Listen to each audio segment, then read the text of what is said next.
Hello, everyone, and welcome. Thank you so much for joining us for today's webinar, Optimizing Your Applied Epic System, How to Get Started. My name is Kelly Halfpath, and I'm an agency consultant here at KiteTech. We're excited to see so many familiar faces and names from previous sessions joining us today. And for those tuning in for the first time, welcome. We're so glad you're here. Here with me today is our presenter, Lauren Roberts, KiteTech's Director of Agency Consulting, and she is joining us from North Carolina. For those of you joining us who may not be familiar with Kite Technology, we are a managed IT services provider and consulting firm servicing independent insurance agencies across the country. What sets KiteTech apart from other IT providers is our expertise within the insurance industry. Many of our staff have previous backgrounds with working in insurance, giving us that extra insight on what agencies today need for operating at a high level. We find that most agencies are underutilizing Applied Epic and don't take advantage of the time-saving features that it offers. Our agency consulting division helps agencies learn how to use Epic more efficiently so we can get the most from their investment and improve their agency's performance. KiteTech has been around for more than 28 years, and today we are proud to support more than 3,000 end users across the United States. You can see our IT and consulting services listed here, and feel free to reach out at any time during the webinar with any questions you may have. We'll also add Lauren's Calendly link to the chat if you're interested in scheduling a complimentary consultation, and feel free to use the link to get some time on her calendar. And with that, I'm going to hand the presentation over to Lauren, and we will see you a bit later for questions. Lauren, it's all yours. Hey, thanks, Kelly, so much for all of the information and introductions. I just have to point out, I'm not sure if anyone else noticed, if you're a returning viewer of ours, but Kelly has been upgraded from Kelly Yulehorn to Kelly Halfpath. She just recently got married, and I was not too close behind her. I also got married over the last month. So Lauren Tripp, I'm now Lauren Roberts. Just a little heads up from an organizational standpoint. Also, yes, I am the Director of Agency Consulting here at Kite Technology Group. For our services and what we do a lot of assistance with Applied Epic optimization, which is one of the things that we're going to talk about today. We also assist agencies with migrating and implementing Epic in their agency from one database to another, from one system to another. In addition to that, there are many other services that we offer, things like employee training, procedural and data audits, and also workflow development, along with some accounting assistance as well. So lots of different things that we have to offer, of course, from an agency consulting aspect. My background specifically is coming from insurance. So I did work in a few agencies in the past in my previous life. Got us some experience in accounting and administration and commercial lines and all of the different things throughout insurance. So that's one of the great things about, as Kelly mentioned, our company, that we do have a lot of background in insurance as our company works along. So let's go ahead and get started. I just want to give you guys all a heads up that we do have a ton of information today for you. So I'm going to try to squeeze it all in, but please understand that it might be a little bit of information overload for you. If we need to, we will go over for questions at the end because we want to make sure that you get all of the information that you can in this session. So today, some of the things that we're going to talk about are how to evaluate your agency's needs and determine where you're going to get started with your Epic optimization. We're going to talk through things to address in your Epic configuration, as well as some best practices for creating and implementing things like standard workflows. And also we'll touch on cleaning up your data a little bit for better reports. And then we'll give you some tips on what your next steps are and how to get started. As Kelly mentioned, please be sure to enter your questions in the Q&A in the Zoom meeting so that we can get to those at the end of the meeting as well. So let's get started. So first, when you're considering optimizing an Epic, this could happen after you've been on Epic for a few months. It could happen when you've been on Epic for a few years. Lots of folks go live on Epic and they don't touch it after implementation. So over time, there are areas that you can adjust, modify for efficiency, and also review to ensure that you're getting the proper data in your system. So some questions to ask yourself if you are interested in optimizing or wondering if you need to start optimizing are things like, are you getting accurate reports? Are you even running reports in Epic? Also, can you see and understand completely what users are doing in the system? It's very important to be able to follow behind a user and see what they've actually processed on a policy or a client's account. Also, are users complaining that there's too many clicks? We get that one all of the time after we go live on Epic because there are lots of system generated things that you really can go in and configure and modify to your benefit for efficiency and definitely eliminate some of those complaints about too many clicks. And of course, the big question is for a lot of agencies, are you taking full advantage of all of the functionality of Epic? Now, I'm going to be honest with you, there's no way I can get to all of the functionality today. I am going to start with just the basics of cleanup and optimization and where to get started, as is the title of our session. But there are, of course, many things beyond what we're going to talk about today as well. So let's go ahead and get started on the first area that we would want to focus on, and that is configure. So with agencies, when we're assisting, starting with the optimization, we always make sure that we encourage you to review your configuration. So I'm going to hit on a few of the key areas that it's important to review and some of the information that you have the ability to modify and update as needed. So the first area, of course, security. That's a big one nowadays. So when you go live on Epic, you most likely were told that everybody needs to be in a security group and users have different rights in different groups and things like that. So it's important to always review that information as you're moving along through Epic to ensure that your users have the appropriate rights that they should have in your system. You can add multiple groups. So this is another thing I like to remind folks that you can add multiple groups to allow for additional access in other areas.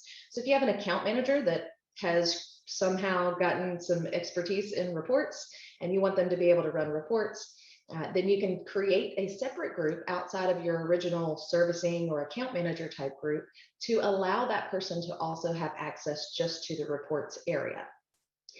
Other things that are important to understand in your security in Epic from a user's aspect is that you want to really limit your enterprise admin access just for security purposes, because enterprise admin is going to give you access to everything in the entire system. That's anything that you include for financial purposes, as an HR, for vendors and everything that you put in the system. That's going to be accessible by an enterprise admin. So if you have someone that has some additional skills, again, create those extra user groups for them to be able to do those items.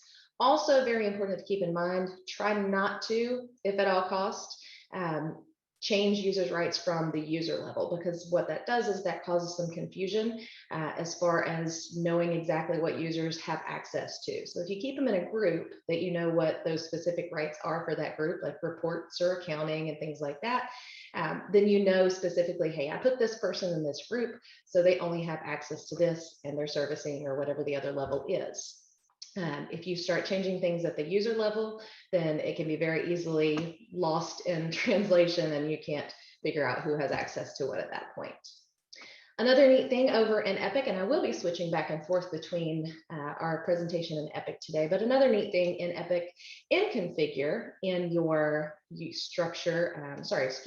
security, when you go into your security groups, you can actually go up to on demand at the top of your screen here and select security group detail. What that's going to do is that's going to allow you to generate a preview, a report basically, of all of the rights that this specific group has. So you can select each group as you're moving through there and see essentially what everyone has access to. So if you want to kind of fine tooth comb it and see if you want to take away, give more rights and things like that, that's a great place to start just to see where you're at on your groups. Okay. Right, so moving on from security, that's a little short blip, but definitely take a look at your groups, see who your members are, see who your admins are, and update those as needed. Moving on into one of the larger portions of our session is going to be activities and events. So we like to go over the importance of configuring your activities and events in Epic, because we find that this is one of the places that causes the most complaining clicks. So we can really create a lot of efficiency here. Activities and events are very important and need to be configured properly to match your workflows, first of all. And of course, we're going to talk about standardized workflows a little bit later in the session, but this goes hand in hand with creating your workflows and making sure you're directing users to the right place. This also can be configured with defaults to decrease your clicks and also decrease the level of manual entry. So we like to make sure that in things like descriptions, you're using field defaults, so users don't have to type information in, and it also eliminates some, I'll just type in whatever I think works. So definitely some consistency there in your descriptions if you're using that. And then of course you can automate with further actions and create checklists with tasks in your activities. So that's why our activities and events are important. So what do we need to look at specifically in configure for those two items? So I'm going to go over first the details of what an event is in Epic, because it's very important to understand what these terms mean, where they're at, and how you can configure them in Epic for efficiency. From the configure screen in Epic, you'll notice I have configure, activity, and events. That's how you get there. And an event is essentially a system generated event in Epic. So you'll hear me kind of go back and forth between system generated activities or event driven activities. It's definitely something that is an action or a system event is what we're going to call those. Some examples of events in Epic would be things like actions renew, actions cancel. Those are events that you initiate in Epic. So that's something that starts a process in Epic. So that's kind of how you want to think about that. Other miscellaneous things would be things like adding an attachment or adding a contact, adding an account. All of those items are events in Epic, and they all have the ability to be configured in Epic. They can generate activities in the background or in the foreground. So that's another thing that we'll go over in Epic, and I'll show you how to configure those. And you can also have multiple events available for specific activities. A good example of that would be something like a renewal. Maybe personal lines has a different workflow from commercial lines. Maybe personal lines wants one checklist and commercial lines wants a different checklist in their tasks. So we can actually have two activities listed for you to choose from in an event in the configuration.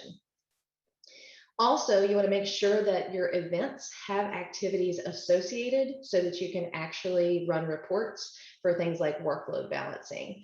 So one thing that we came across with COVID, of course, was that a lot of employees had to go home and they had to work remotely. And so we saw that a lot of agencies were asking, how do I figure out what people are doing in the system, how much work they're doing in the system, and things like that. So at least if you have an activity generated for an event and put it in the background or hide it, that limits the amount of clicks or touches that the user has to do, but it does give you that volume of information and shows you a reporting aspect, from a reporting aspect, the volume of information being done in the system or actions or events taken. So there are some important things to understand about event defaults, and we will go to the list in just a second, but I do want to point these items out real quick for you. First off is that there are several Canadian events, and I apologize if we have any Canadian users on the call, but generally we get rid of those event-driven activities in Epic that are Canadian. So I'll give you an idea of what those look like as well. You can actually remove activities from events and inactivate those activities. And that's essentially how you would disable an event, so to speak. You can't remove an event. They are hardwired in the system or hard-coded in the system, but you can remove that activity and also deactivate the activity in your system.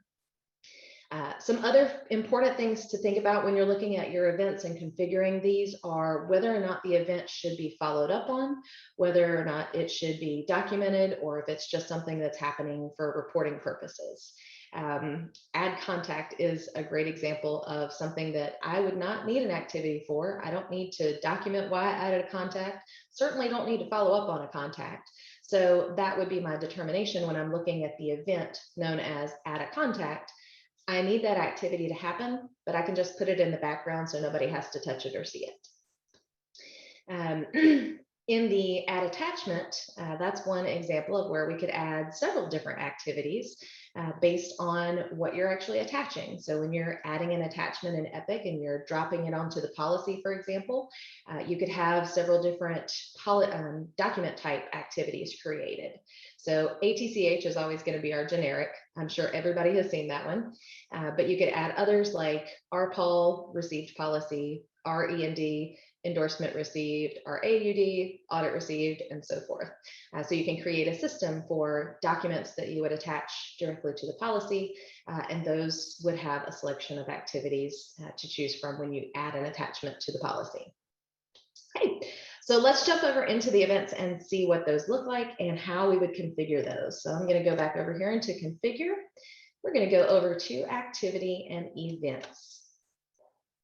So here in our events, you'll see that there is a massive list of information here. And these events, very important to know, are also added with applied Epic updates. So generally when there's a major update, like that happened in the spring and in the fall of this year, there are generally some new events that are added. So you get new events as well as new activities. And we'll touch on those activities in just a minute as well. Some of the more recent items that I can think of within the past few updates were things like the address applied to other items. You've got some things for your client portal account created. And so those are some of the items that have been recently added for Epic updates. So it's important to come in here and take a look at the events and see what's associated and understand how to configure these. So I'm going to use our renewal and just jump down to that one real quick. Go to renew policy. So renew policy is generally something that you would want to follow up on. When you click from the policy screen, actions renew, that is the system generated event that should generate an activity for you. So then you have to determine what are we going to do with that activity once you click actions renew. What we can do is, first off, we always want to generate activity for event automatically, except for the Canadian ones. Again, I'll show you those. And so what this is going to do is this is going to create an activity when the event occurs. The next options you have down here are going to be required. This means that the activity is going to pop up on the screen, whether it's set to close or open as a default, it's going to pop up on the screen. So if you want a user to see and touch an activity from an event, that's what you're going to select. Not required, we normally skip over because generally you're going to be deliberate here with these events. And if you have an activity generated, you want someone to do something with it. So not required would just allow them to close out of the activity and not do anything with it. And then finally you have background. So that's the one that we would use for things like add contact, maybe issue policy or issue endorsement, some of those things that happen throughout the process of a workflow that we don't necessarily need to document on. So if we, here down in this second area is where we can add some additional activity choices. One that comes by default with some additional activities is going to be your endorse revise existing lines. And so when we make a change to a policy, we're going to get the option to use either CHGE or CORR, depending on the type of workflow that we are processing. In this case, another really neat thing to see is that you also have the option to default one of these activities for that event. So in this case, since I have no default selected, when I do actions endorse revise, I am going to get a blank where there would normally be an activity code. That's telling me I have to make a selection on the activity code. So if you have a situation where most often it's going to be CHGE, you can have CHGE as the default. But if you had multiple change type activities here, I would set as no default because that'll force the user to think about that activity and say, you know what, I don't think I should be using just the default. I think I need to pick something else from the list. And so when you want to force a choice, set as no default there. Okay, and then there's your little default checkboxes down there in the bottom of your screen. Okay, so now, well, I promised, let's see, let's take a look at some of the Canadian items. You'll notice that things that you would not normally do in your system, those are generally the ones that are the Canadian items. So things like the endorsement overrides, you also have some lapse policy information, premium overrides. All of these items are not used in the US systems. So you'll notice that on some of these, and I think my premium override was one, that I have no activity here. The box is not checked to generate the event automatically.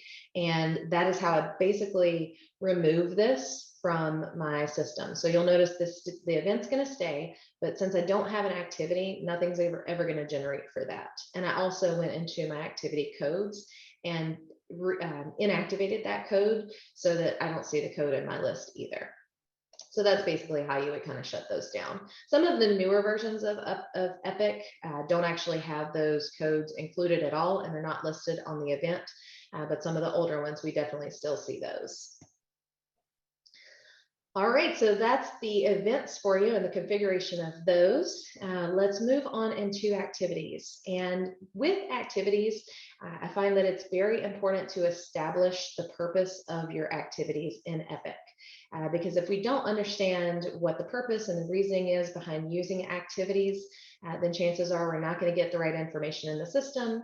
We're not going to be using them properly for follow-up and things like that. So it's important to convey to your users and understand yourself the purpose of activities in Epic. So first purpose is going to be for documentation. So it's very important when you do have an activity that pops up in the screen, one activity that you have required, that the user actually puts notes as to what they are doing. Anytime you take action on a workflow, it should be noted in that activity. Our users are doing tons of different things on a daily basis, working with lots of different clients. And so if you don't properly document that activity with what you have completed or what you're following up on, then you run into the situation where I forgot what I did, I don't know where I'm at.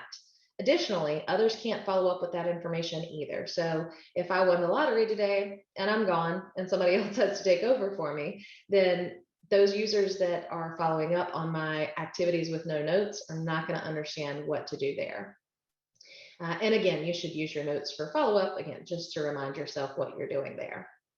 So it's very important to have notes throughout the process of a workflow so you can see that, that trail or that story of what's going on that workflow. Additionally, we use activities for follow-up. So some activities will be set to close automatically. Things like an auto ID card being generated. We don't really need to follow up on that, but I would like somebody to document why they, who they sent the auto ID card to, or who asked for it, or what the case is. But we would set it to close automatically because there's no follow-up needed. So in the case of activities that do need follow-up, we would set those to open in the user screen and also default to open. That's going to give them the indication that, hey, this is probably something that you need to leave open and follow up on. So another thing to keep in mind there is to only keep activities open that you are following up on. I have seen in some systems, where users have created a client note that said client called in to make a payment. They made their payment. That was it. There was nothing else to do, but there's still an open activity for that. And that's just a lot of times a misunderstanding that we don't need an open activity for something that doesn't need to have any follow-up on. And it can be really stressful for the users to see all of those overdue activities as well. So we encourage them to make sure that they triage their activities and make sure that they're only having open activities for follow-up, make sure that their follow-up days are correct, and make sure that they move things out if they need to. So really important for them for organizational purposes. And then, of course, our last option or last purpose of activities is going to be for reporting. So there will be situations where, again, you may want to measure the workload of your users specifically. You can only do that if you actually have activities generating for those events. And then some activities will actually use the data from those activities to report on. So a quote type activity or a carrier submission type activity, we can close those as successful or unsuccessful. And we would really only close as unsuccessful if we're going to report on the reasons why it was unsuccessful. So that's a great option for quoting. If it's unsuccessful, quite often carrier calls up and says, hey, why aren't you quoting with us anymore? You could say, well, I have all these unsuccessful activities that show that you've declined all of our clients. So that's why we're not quoting with you anymore. So that's some really great information to have as well in your activities. Okay, so let's talk about event-driven activities versus manual activities and what the big difference is there. So we've looked at the event specifically, and we've also talked through how you can configure those events with the specific activities. So an event-driven activity, by definition, is going to be a system-generated activity started by something that was started in Epic, likely from the policy screen or from an add button or things like that. They are configured to, as we talked about, generate automatically, require background or not require. One of the best practices that we like to share is that we recommend that you use the first activity that generates from a system event and then put the other activities in the background. So that first activity that would generate would be something like in a renewal. You've got the RENR by default, actions renew, you get an activity. But there are, if you notice, some activities that happen after that in the process of your renewal. So what we do is we say, okay, put all of your documentation, all of your notes, all of your follow-up, leave that on that RENR activity for that renewal process. And then once you have some other activities that would generate in the background, things like update stage to submitted or submit application, and then maybe issue policy. Those are the other activities that would follow after that. We would just put those activities in the background so the user has one place to focus their information, one place to tell the story and read the story, and one place to keep all of their attachments that would be associated to that workflow. So it's very easy then for them to just access that renewal activity and see everything that's going on, and they don't have to jump from one activity to another as they're moving through the workflow. Then also, we want to make sure that the user gets the appropriate activity for the workflow. So whatever activity you want them to use, that needs to be associated to the system-generated event so that they get the activity that they need. They shouldn't really have to think about which one should I use. We should be trying to generate those activities for them that they should be using in the workflow. Then we also have manual activities. They're extremely necessary as well, because there are some things in Epic that occur that do not generate an activity. They're not system generated events. In that case, we would use a manual activity, also known as an F9 activity. And we really want to use those when you don't have an action, you don't have an add button in Epic. It's just going to be something like client calls in and says, hey, how much is my bill? We need to document that conversation, but we don't really have an actions, how much is my bill? So that's in the case where we would use a manual activity. Also, you have things that are pretty standard in your workflows that need a manual activity. Things like your cancel for non-pay notice. The default activity for that is going to be the CNPR, cancel for non-pay. There is no actions, I got to cancel for non-pay notice. So again, that's somewhere that we're going to have to use a manual activity.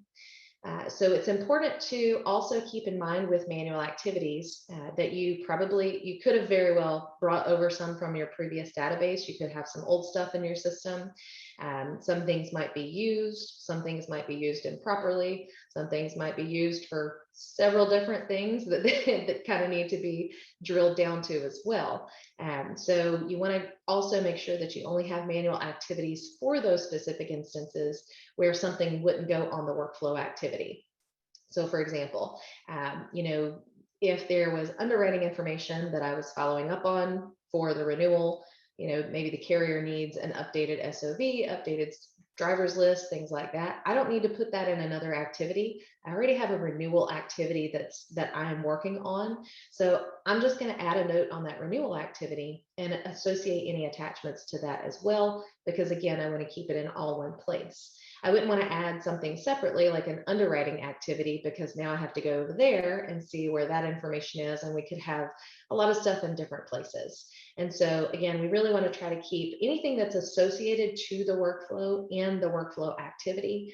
Anything that truly does happen outside of a specific workflow would go outside of that workflow activity. There are some situations where you might want to add activities for manual as well. If you have maybe a certain form that's required in your state and it's happening 3 months after the policy is bound, that's something that you might want to add an activity for your specific agency. Other situations might be a client calls and says, hey, I'm at the dealership. Can you tell me how much it would be to add this car to my insurance policy? Don't add it yet. Haven't bought it yet, but how much is it? You want to document that information. You might create something like a pending change request activity, because you're not going to actions endorse yet, but you do need to document that information in your system. And that's something that happens pretty routinely. So that's what you want to kind of think about when you're deciding on what manual activities you should have, what to keep, and what to give away. So we're also going to talk through some of the activity defaults. That's our definition of the two different main types of activities that we're going to have. So we also want to go through what the activity configuration looks like. So we do have things in your activities that are set as defaults. This is where we create some efficiency for our users, and we also create a prettier picture for them in some cases. So first off, you have your field defaults that you can pull into your description. I can pull policy numbers, policy PPE, policy type, a client name, effective and expiration dates, service summary information. All of that detail can be pulled into your description of your activity. So what that does, again, is create some consistency in the description for the users across the board. It also minimizes the amount of keying that they have to do. So if they're always typing something into the description that you actually have as a field default, that's something that you want them to communicate to you so that you can update those field defaults and descriptions in the activity. We can also default the follow-up days to whatever the users have most commonly used. Be very careful on that, because some users have, or some departments have different configurations that they need, and that's when you need to split some of those activities out. Personal lines might use a 10-day follow-up on endorsements. Commercial lines might want a 30-day follow-up on endorsements. We can't do one or the other unless they agree. And if you don't do one or the other unless they agree, then they're going to get mad with you. So we want to make sure that it's most valuable and most comparable for everyone. So if that was the case, I'd create maybe a commercial lines endorsement activity and a personal lines endorsement activity, give them each their follow-up days, and they just make that selection in the endorsement. Also, whether or not to open or close the activity. I kind of touched on this a little bit earlier, but this is where you want to decide, do we need to follow up on this activity, or is this an activity that we just want to note on, but we can close it out? AR write-off is another one that might only be used by your accounting, but AR write-off would be one that I would set to close. I don't need to follow up on it. I'm writing off 50 cents. But I need to make a note as to why I'm writing off the 50 cents. We're not going to send an invoice for 50 cents, so we're closing this out and writing it off. So that's something that you would consider document, but let's go ahead and close it so that the user doesn't have to click the closed radio button. They just make their note and click finish. Also, successful and unsuccessful are some selections that you have in your defaults for the activities. What's really important here is that you understand the reason for using successful or unsuccessful. I mentioned earlier that you can use the unsuccessful reason for things like quoting, because it also says unsuccessful because the carrier denied for high claims, or the risk, or maybe it was just too high, whatever the case is. So that gives you some really valuable data for something like quoting.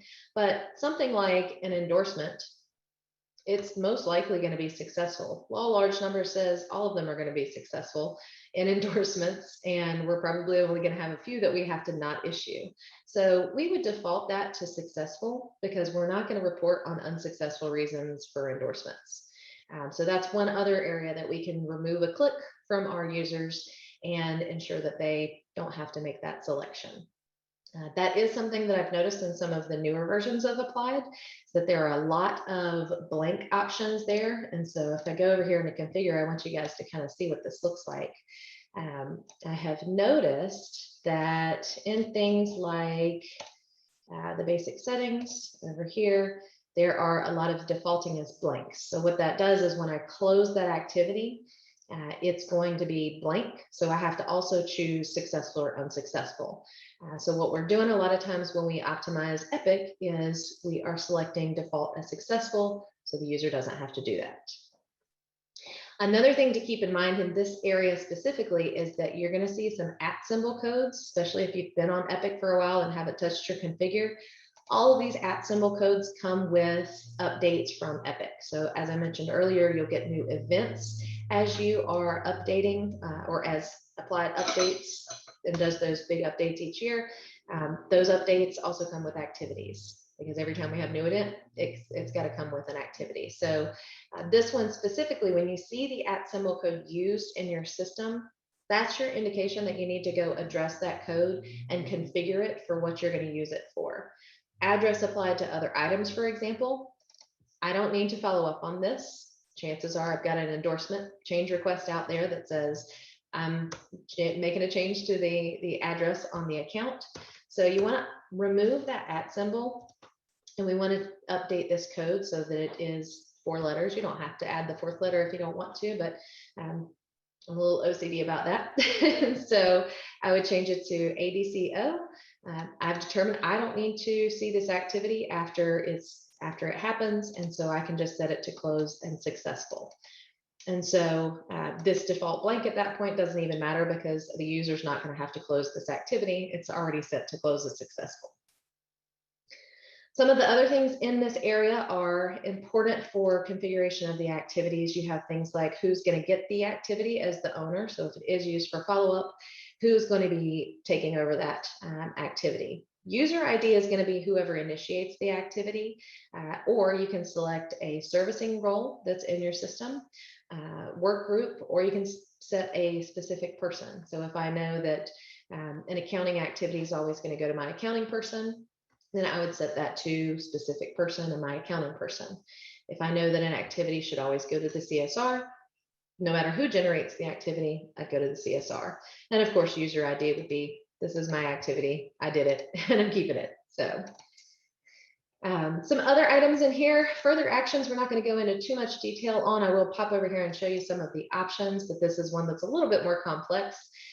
And this is a neat area to explore, but you do have some additional options for the activity to kick off another piece in Epic. You do have up to 3 further actions as well as part of your activities. Some examples of that might be having an activity, having a non-pay notice activity generate an SMS text to a client, or an email to the client to say, hey, we got this notification of non-pay. And that also creates some insurance that you're contacting everyone, as long as you're adding that CMPR activity each time in the system. Or you could just not contact anyone, that's okay too. Non-pay notices are sticky. Your tasks area is where you can create checklists for your employees for specific workflows. So if I had something like an agency build renewal and I had a specific activity for that, I might include tasks that say, make sure that you get a signed application, or make sure that you get the invoice from the carrier or broker and attach it in Epic. And the user is then required to mark those activities or mark those tasks as complete before they close that activity, as long as you uncheck this box right here. You do have the option to either close the task with the, close the activity with the tasks open, if it's more of a guideline. But if it's strict and they've got to do it, then you want to make sure that this box is unchecked. That will force them to mark the tasks as complete before they close the activity. All right, and if you want to know what kind of field defaults you have for your descriptions here, always hit on this little magnifying glass and you can kind of scroll through and see what your options are. Some of my favorite configurations are updating the download activities or the eDoc activities. I don't have any new eDoc activities in my database because this is an older demo database, but a lot of times you'll see eDoc endorsement downloaded, eDoc policy downloaded, eDoc audit downloaded. You can actually configure all of those eDoc activities with things like the policy name, the policy type, the policy number, and any other information, effective expiration dates that you want to add in there. So when you're looking at those activities on your home screen, you've got a little bit more information other than just endorsement downloaded or policy downloaded. So it's nice. It's a more user friendly view, and definitely helps looking at your activity view itself. Okay. All right, so we're going to stop at the tasks in our configuration of our activities. Very important information to just kind of review and update and make sure that we have all of those up to date. I will remind you towards the end of this session today also, remember that there are updates to Epic. Very important to keep up to date on those, and make sure that you understand what these activities are for, what the new events are, and things like that, so that you can come back and configure these items if you're using them. If you're not using them, perfectly fine to just leave it there, because if in the future you do purchase something like the marketing automation or quotes or anything like that, you'll still have these default activities here so that you can use those for the new events for your new products. Another area that we like to make sure we have set up in Epic is activity categories. Now, activity categories is how we give users a bucket of manual activities for them to use. So once you've determined what manual activities you want to provide them with, you can create a category for each department that is the manual activities that they will use. What that's going to do is that's going to eliminate their ability to access this huge list, and it would limit them only to, there we go, back into configure.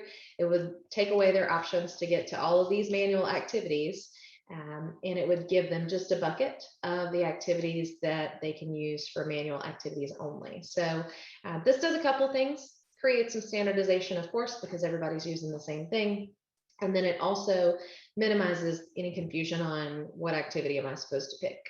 A lot of times I recommend doing a little cheat sheet for these, just so that folks know what they can use their manual activities for as well. Once you select those once you create those activity categories, make sure you jump over into user options, and under the field defaults, you can select the activity attachment add workflow.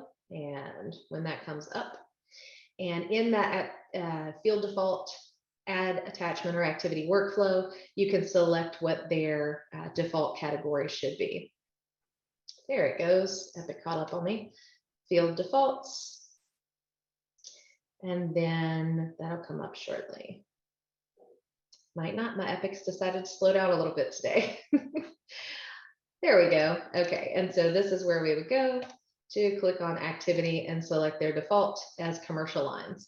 And that will eliminate them having to go through and select that huge list of activities that we have out there.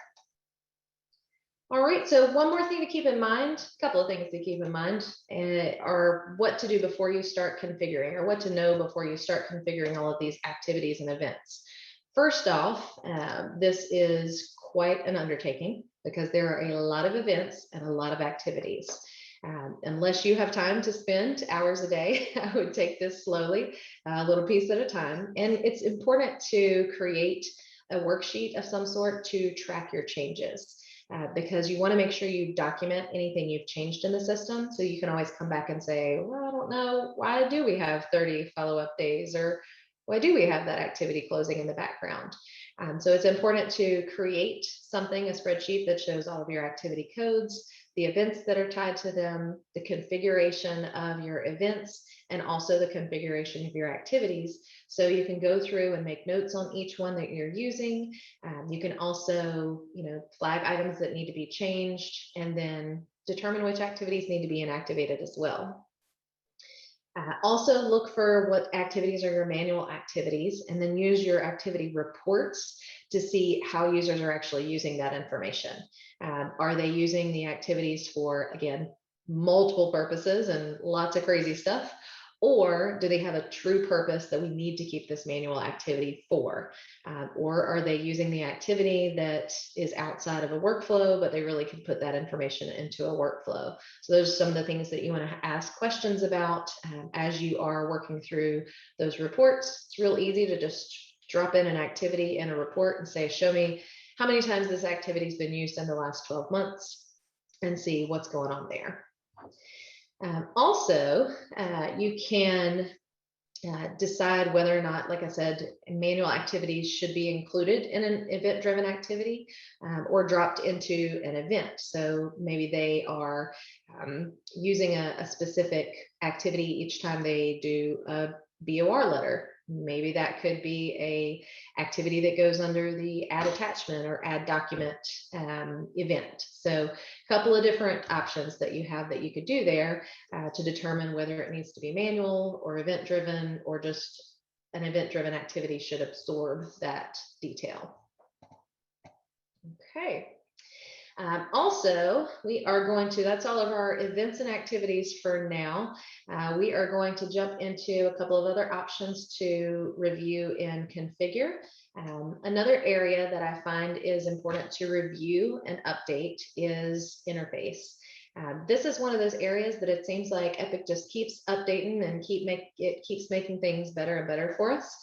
So I always highly recommend keep an eye out on what your Epic interface updates are, and just jump in here and see where you can make some changes or some little tweaks to make your life better. So first off is your status codes. You want to make sure that those are updating the policies correctly. What I mean by that is over in configure in an interface, if we look at something like a company, oh, my bad, I forgot, I need a screenshot of that. In your company, status codes, just imagine those listed there. You want to make sure that the actions that interface is doing to your policy are actually what you want to happen on the policy status. Good example of this would be a new business, a new policy. So if download puts in a new policy, what does download do to the policy status? We wouldn't want it to update the policy status to new, because that very well could have been a rewritten policy and we had it labeled as rewrite. So for something like the status code new coming from download, we would say, no, don't update my policy status. I want to keep it the way it is. There are also some options in policy statuses now as well to keep the policy status that you have already put on the policy when download comes in. Some examples of that would be something like a rewrite, I'm sorry, a cancel rewrite. We wouldn't want download to come in and change that to cancel general. We wanted to keep cancel rewrite because we said, I canceled and rewrote this policy to another carrier. Don't come in here and overwrite my cancel general. That policy is not going to be reinstated because it's been rewritten.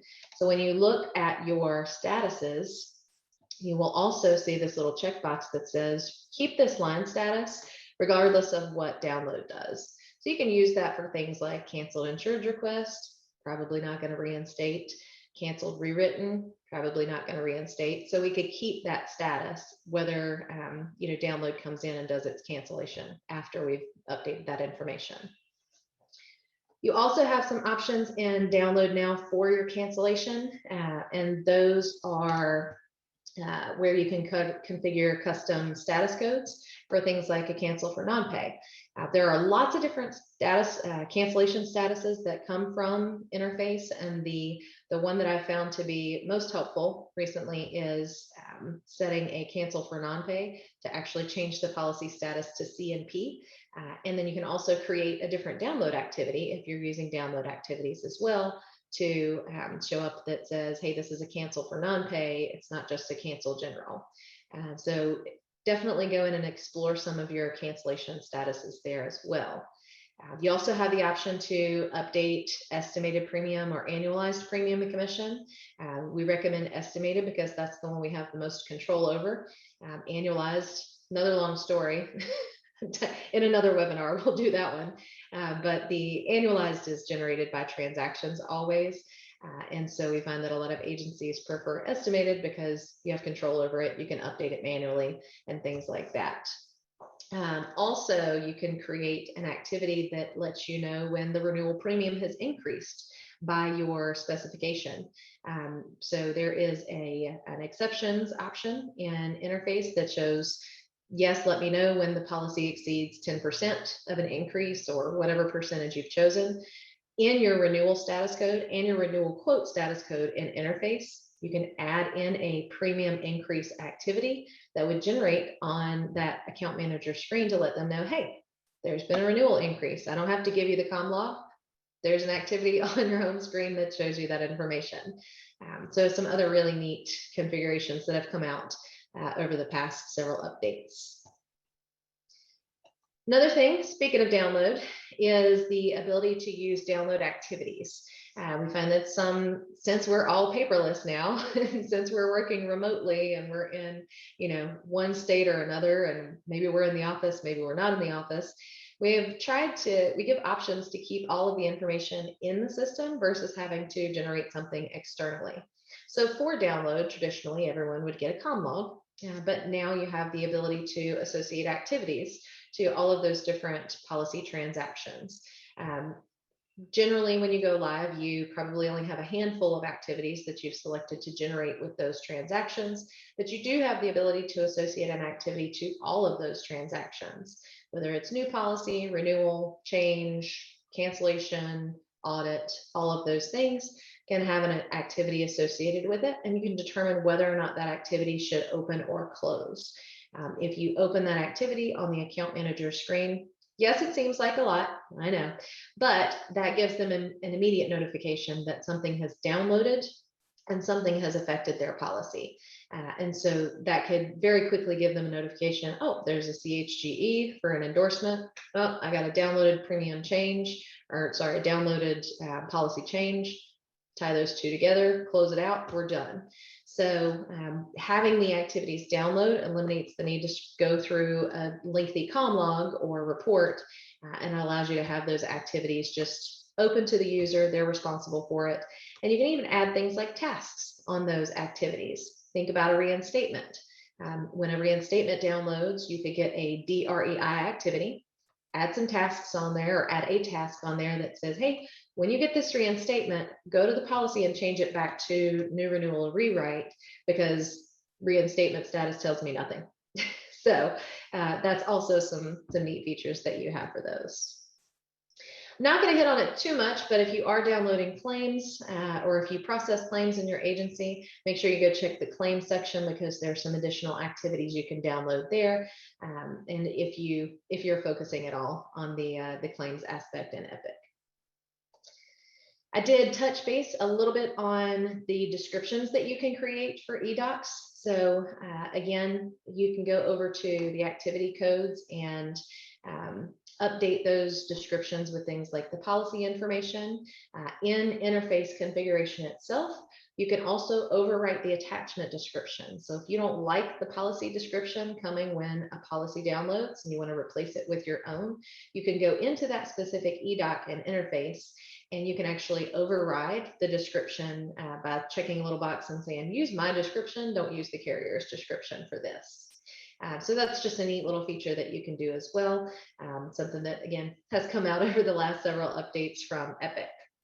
I will warn you though, if you use service centers, and a lot of the stuff's coming directly from the carrier into your system, if you use the service summary row for something like an endorsement, you're going to get company download, because that's what's showing up in your service summary row every time a download happens, and it didn't start from within Epic, it came from outside of Epic. You can also default the folders and subfolders. So if you want documents to download to a specific folder, then you can put that default information in under eDocs and messages and interface as well. Okay. So we'll move on a little bit forward. That I think is most of what we need to touch on in configure. Like I said, we got a lot of information. Have a feeling we're going to go over just a little bit. So if you can hang out, please do. If not, you will get the recording of this as well. So the next part of this is going to be touching on data cleanup. So I'm going to go over and touch on policy statuses briefly. We do know that policy statuses can be a huge issue when it comes to reporting because policy statuses determine what your current and lost business are. They're going to tell you things like whether or not it was a new business written, or maybe it's just a new business quote. It could tell you that the policy was canceled and rewritten, so it's not really lost. Or it could tell you that the policy is canceled, it's gone, it's no longer with the agency. So it's very important to define your policy statuses based on whether it's lost, truly lost, or whether it was a rewritten, or whether it's current business. Standard, general, easy peasy would be new, renewal, and rewrite would be your current policy statuses. And then everything else would be something that's either lost or rewritten. And there are additional statuses. I see things like canceled, rewritten, stayed with agency, canceled insurance request, no longer with the agency, cancel BOR. So you can also put some reasons in with your cancellations as well. So if you want to track things like how many accounts do we lose by BOR? This many, because these are all CBO, policy status. And so, so those are what your policy statuses are going to do for you. They also determine how the agency and producers are paid, depending on how you put those in your producer commission agreements. And so if you have and are using something like new business quote and new business written for the new business process, you want to make sure that both of those are in the producer commission agreement, because that's how you're going to get that to pull in. Also, you can add to the description. So I don't know if you picked up on that, but I mentioned canceled insurance request, no longer with agency. You can add to that description for the policy status. So it gives the client or it gives the user an indication of what is this status really used for. So of course we can create cheat sheets and stuff like that. And I would highly encourage that, but also you can add to that description. So it just gives them a little bit more of a heads up. New business written versus new business quote, canceled, rewritten, stayed with agency, or canceled, non-renewal, no longer with agency. So just some different descriptions that you can add in there just to help your users out. Before you start configuring the policy statuses, you do want to make sure that users are understanding of what they're supposed to use. You probably want to check your book of business report and see what all of the current statuses are that are being used and how they're being used. You definitely don't want to have something like policy change as a policy status, a current policy status, because that doesn't tell you anything about the policy. It just tells me that there was an endorsement on there at some time. Same thing with something like a reinstatement. That doesn't tell me anything. So we want to make sure that those policy statuses get updated so you can run a book of business on your current book of business and see which ones of those statuses are actually being used. Once you've got your policy statuses cleaned up, you've still got a little bit of work ahead of you.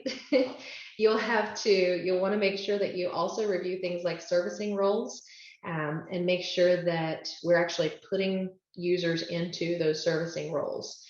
You can run a current book of business report to see which policies do or do not have things like CSR, account manager, or producer listed. If they don't have a CSR or account manager listed, if you go to run something like an expiration report based on that CSR's information or policies, you're going to have some things missing. And so we would have a whole page that says no user found or no account manager. And so then we have issues with things like activities that are assigned to the account manager. Not going to assign to that account manager if there's not a name listed there. So you want to make sure that you always have somebody listed both at the account and policy detail level. So what that means is when I go to an account, I want to make sure that I have a user listed both in the account detail, which is what's going to pull up first at the servicing level. And that's right here. So your servicing roles right here, whichever ones you're currently using, you don't have to use them all if you got extras when you went live, just the ones that are important to you that you're actually using. You can also require these if you right click and select required. You can do the same thing from the policy level. Go over here to your policy screen, open up a policy and see if you have anyone listed there. If not, we need to get those up to date so that we can assign information to those folks. We can assign activities. We can run reports on things based on who's on that account. And that's all under the servicing tab in the policy and line level of the policy. All right, it's also important for renewals manager. So if you have recently started using renewals manager or looking at using it, if they have filtered by only their accounts, then they're not going to see anything that doesn't have an account manager on it or a CSR. So that's another really important point to make sure that you have a user listed there. All right. Next thing that we want to make sure are correct for cleanup purposes would be the producers and brokers. So you can also run, again, a a book of business report and review your PRBR codes. I would recommend running it at line level, a book of business line level report, so that you can see that there is a producer on all of the lines of the policy. I also encourage, and I do this for the servicing roles as well, look to see if you have any inactive producers or servicing roles or servicing employees, because we want to make sure that those get reassigned to the appropriate or someone that's active in your Epic system. I want to try to clean those off. You can move them to house if it's a producer broker commission, or you can reassign that to whoever a new producer is that's going to take over a book of business. Okay. You can also run a report. There is a standard report in Epic to review your producer broker commission agreements. If you go to your report section and go to account, my Epic is just not, it's not keeping up with me today. So if we go to account, you have a producer broker commission agreements report that you can run and see all of the active producer broker commission agreements and see if you need to make any changes to those as well. All right, last but not least, and I will let you guys go, I promise, is going to be our standardizing of the workflows. So very important in optimizing Epic is to standardize the workflows. We run across quite a few agencies that, when they went live on Epic, they said, yep, we're just going to use the workflows that come from Applied, and it didn't really work out that great. So keep in mind that the workflows that come from Applied are a great starting point. I would definitely encourage start with that information because it gives you a good base. But what you want to do is really create that for your agency. And this is where we tie all of those things together that we've kind of talked about through in configure. When we do a workflow or when we write a workflow out, we want to determine what activities are we going to use? What are our follow-ups going to be? What's important to document? Where do we attach? What buttons do we click? And so that's all of the information that we want to get everyone doing the same way so that we can follow it and anyone can come in behind and follow that user as well. So it's definitely going to create some consistency, and it's also going to create more accurate data in your system if everyone's following the standardized workflow. It's also important to understand that your workflow needs to start in Epic. It shouldn't start in your Outlook. It shouldn't start on your desktop. It shouldn't start in a shared folder somewhere. It needs to start in Epic because Epic is what kicks off the event. The event is what kicks off your activity, and the activity is used for follow-up. And then you have other steps that need to be taken throughout things like an endorsement or cancellation or renewal, etc. So we want to make sure that it's clear to users when you're creating workflows that they need to start in Epic and initiate that process in Epic. Also important to understand service summary rows and stages. I also see that a lot of folks don't really understand the purpose behind those and the different stages and their what they mean. And so when you initiate a workflow in Epic, it throws a workflow into an in-process stage. And if you don't move that through the end process to the submitted stage and to the issued stage, it can very well look from the policy view like we dropped the ball and we didn't finish a process. So it just like leaving an activity open, looks like it was never done. From the policy screen, the service summary row is what tells us whether or not an action was complete on the policy. And your service summary row, what I'm referring to is right down here at the bottom of the screen. This is the action. This is the description of whatever that was taken. So this is a new policy. That's my action. So workers' compensation policy. The stage is in process because this one's just started. Shows me an effective date and shows me what happened after that. So did download update it? Did the user update it? And so forth. So very important to understand that these service summary rows tell us what's going on from the policy screen. And so we don't have to go all the way into the activities and attachments and start digging to find what information is what there.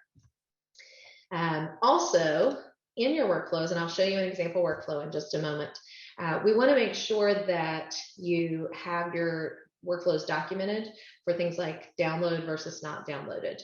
So there may be some situations where you can just kind of put a little note in, like if this policy is downloaded, do this, or you might want to separate your workflow out completely. Here's a cancellation that's downloaded. Here's a cancellation that's not downloaded. And you also want to separate by department. You could have a very different commercial lines renewal than you would a personal lines renewal. But small business and personal lines might be very similar. So keep that in mind and make sure that you're hitting on everyone as you're working through creating those workflows. Also, good idea to be specific and use screenshots just for your visual learning folks. You'll notice that some of the standard workflows don't have any screenshots in them. So I realize that sometimes it's not as easy to follow that because we can't see it in the system. And when you're first starting out on Epic, or even if you're just a new employee and everybody else has been there for a while, you don't really know the system yet. So it's very helpful to have pictures. Or you can also use things like flowcharts. Those are good for users that have been in there for a while. And another option would be to do something like a recording. So you can also use certain screenshot programs to kind of just record what the workflow would look like for some users. Okay. I'm going to briefly pop up the service summary row stages. This gives a more detail of what those service summary row stages are. In process, it's open, submitted, it's gone out of the agency, issued, it's all done, not issued, we started it but couldn't finish it, and then migrated is what you get when you first migrate over to Epic. All right, workflow example. Let me bring that over for you real quick. I do want to show you an example of what we recommend for workflows and what seems to work pretty well. This is an endorsement example. I don't have the two separated out for download or non-download or personal or commercial lines. This one's just all inclusive to everybody should be able to use it. So you want to point things out like, where do we go? From the policy screen, highlight the policy. Remember, I said always start on the policy screen, do actions, endorse, and revise existing lines. As you go through the workflow, you're putting everything down step by step.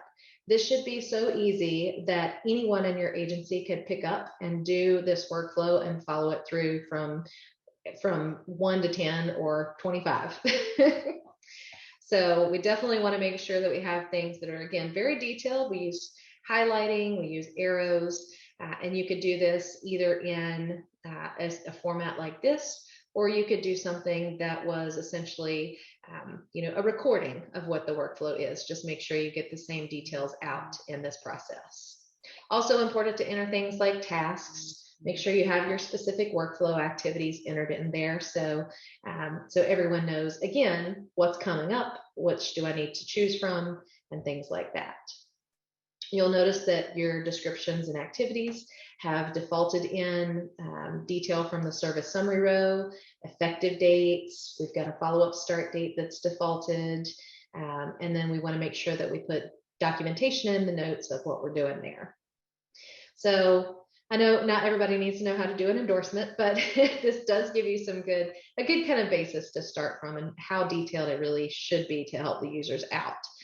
Also, it's good to, like I said, toss in some little notes on what to do if this policy is going to be downloaded versus non-downloaded. So maybe you skip ahead a little bit to another step, or if this downloads, you're going to get this activity. Little details like that are very helpful for the user.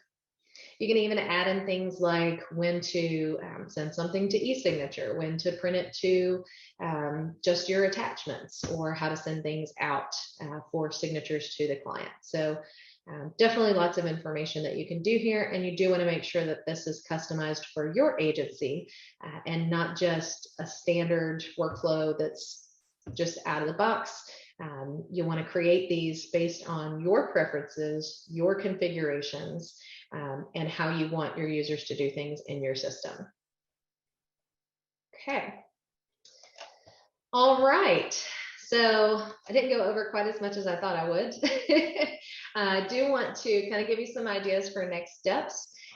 So once you're ready to really dig in and optimize, again, first question is ask yourself those questions.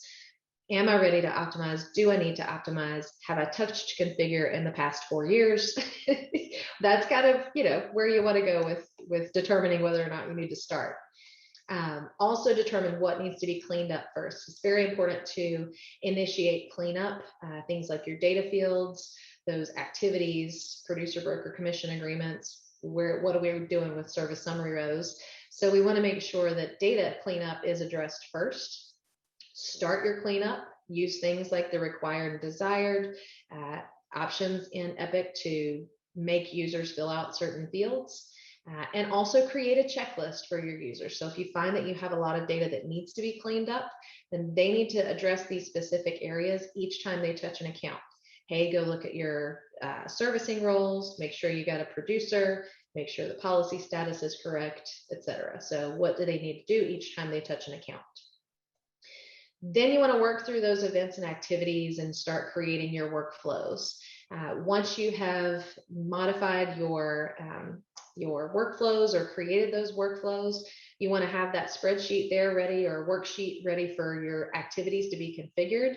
And you want to make sure you communicate before you start making any changes in the system, because that can cause a little bit of frustration for users if they're expecting to use this activity and all of a sudden it's disappeared. So we do want to make sure that you communicate all of the new workflow information and configuration before you start making any changes.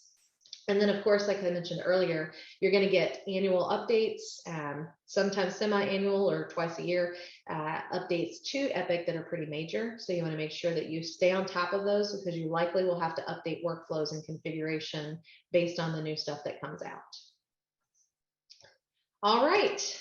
And at that, there are, of course, a couple of ways we can help. As I mentioned early on, we do assist with all of these different areas and are happy to help you through our project, whether you're migrating to Epic, optimizing Epic, or trying to put any of these pieces together. So if you don't quite have the bandwidth, or don't, hopefully you've got a lot of information to start on, but if you feel like you need some extra help, feel free to reach out to us anytime. All right.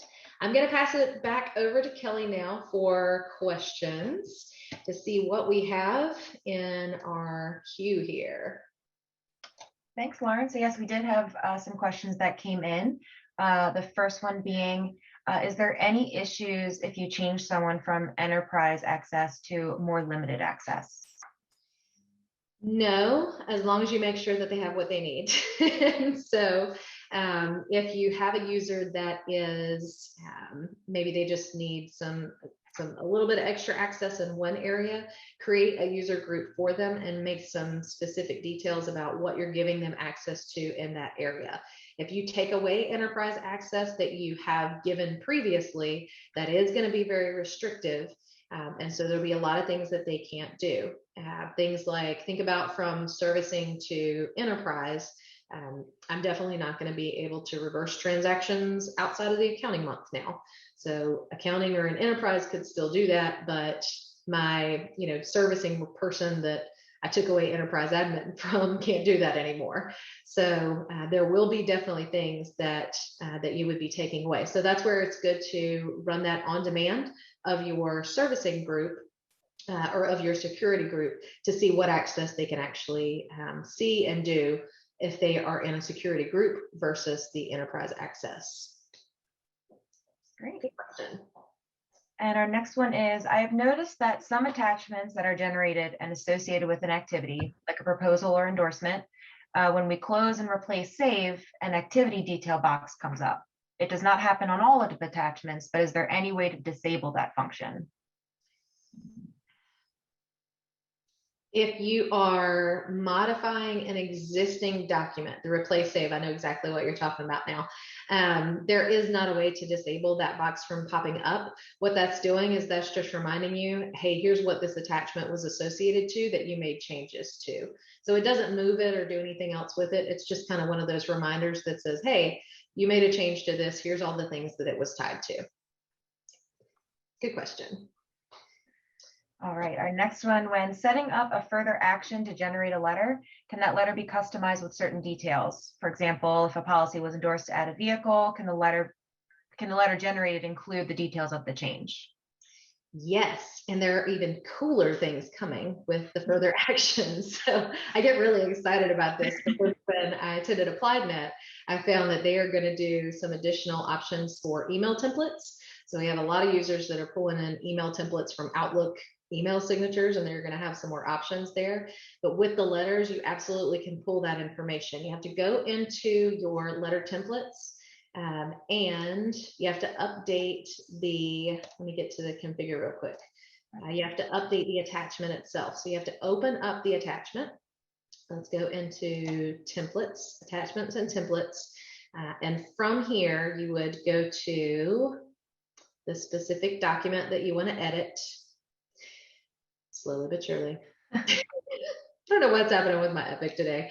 It's because it's a demo, I bet.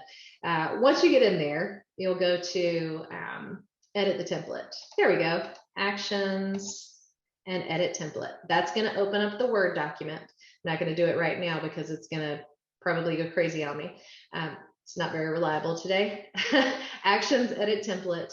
And then you're going to have an applied add-in up at the top of the screen. You're going to click on that and you're going to insert data from that applied window. So that's going to give you all of the field options and field defaults that you're able to pull in. When you do that, make sure you have a test account that you can go to and test out the generation of that template, because it could come in with some weird abbreviation, weird spacing, and things like that. So you kind of want to go back and forth when you're editing templates to edit the template, test it out, then come back and edit your template if you need further edits in that. Good question. Great. And the next one we have here is, do we need to adjust these activity codes with the @ symbol on a monthly basis? Not on a monthly basis. You might have some catching up to do if you haven't done it in a while, or if you haven't gone into configure after your software updates, major updates. Keep in mind, they generally only come twice a year. So this year it was sometime around May-ish. And then they had 2021 R2 that just came out in the last couple months. So those two big updates are generally the ones that will give you new @ symbol codes. And again, if you're not going to use the event itself, if you're not using the specific item or product that comes with that event, you can just leave those out. The only time you want to update those is when you start seeing them in your system as being used, because we don't want them to be just open and blank and 0 follow-up days. We really want to configure it the way that you would want to use that. Okay.